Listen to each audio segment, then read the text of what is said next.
Hello Internet! Today we're going to make a leather coaster. It's weighted and we're going to use a wet form technique to make the shape.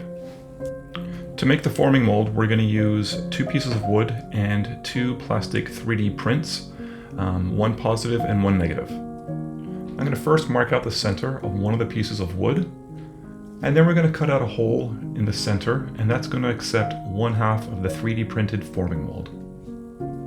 Now we want to glue it in place. Then we want to take the second piece to our forming mold and glue it to another piece of wood. Here I'm using some CA or super glue. Don't need too much. Apply some pressure and then we're good to go. Here's how the forming mold will work. We'll take a piece of leather and sandwich it between the 2 molds.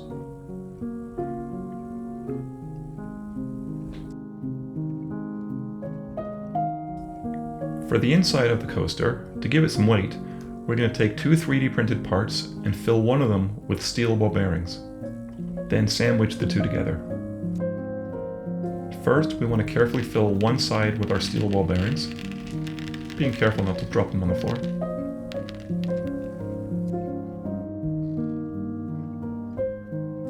Then we use a little bit more glue. Sandwich the 2 pieces together, sealing in the steel ball bearings. Now we want to cut out 2 pieces of leather, making sure that each piece is a little bit larger than our forming mold. Now take a bowl, fill it with lukewarm water, take one of the pieces of leather, soak it in the water, making sure that it's completely saturated. If you look carefully, you'll see a lot of little bubbles rising up. Once that's stopped, you know the leather is completely saturated. That should only take a few seconds. Once it's done, you can take the leather out of the water, and we want to tamper it off just a little bit just to get the excess water off both sides. Now we can take the damp leather, lay it on 1/2 of the mold, being careful to place it in the center. Then we want to apply the top half of the mold, again being careful to line it up in the center. Apply a little bit of pressure.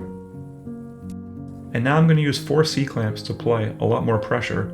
This will form the leather around the mold. Once we're done, we're going to give it some time to dry. Okay, it's been a couple of hours, so now I'm going to remove the clamps and take the leather off of the form. Here's an example of how it will go together. We'll take one piece of leather, insert the weighted disc, and then we'll glue on the bottom.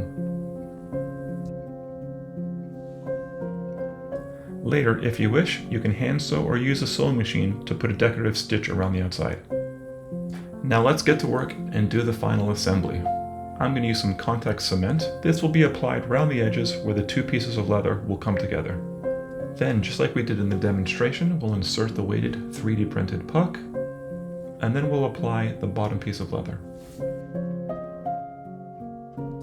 We'll want to apply some pressure to make sure we have good contact between the 2 pieces. Here I'm going to use a roller. This will give some added pressure, making sure that we have a good seal. Then I'm going to scribe a line around the outside, and this is where we're going to cut to. Once it's cut, we'll tidy up the edge by beveling it. Then we'll give it a quick sand, and then burnish the edge.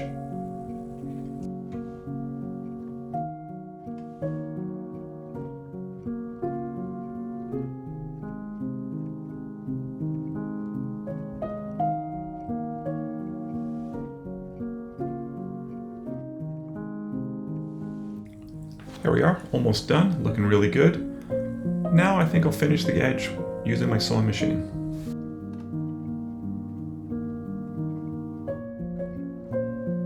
And here's the final product.